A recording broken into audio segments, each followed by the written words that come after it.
ఏమిటి యేసు ప్రభు నా దగ్గరకు రండి అని శిష్యులు పిలిచాడా? పిలిచాడు.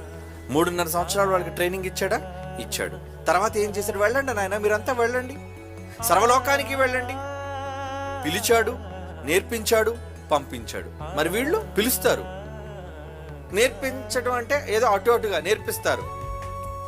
ఎదిగించి పంపించడం అంటే నో, నువ్వు ఇప్పుడు ఇక్కడే ఉండాలి, ఏమండి, నా అనుమతి లేకుండా ఎక్కడికి పోకూడదు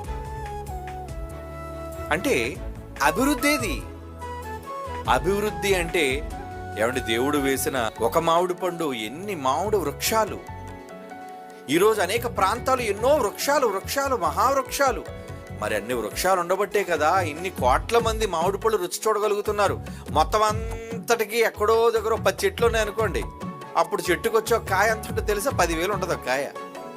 ఏమంటే 1,00,000 రూపాయలున్నా ఆశ్చర్యపోవాల్సిన పని లేదు. ఎందుకంటే మామిడి చెట్లు 10 ఉన్నాయి ప్రపంచానికి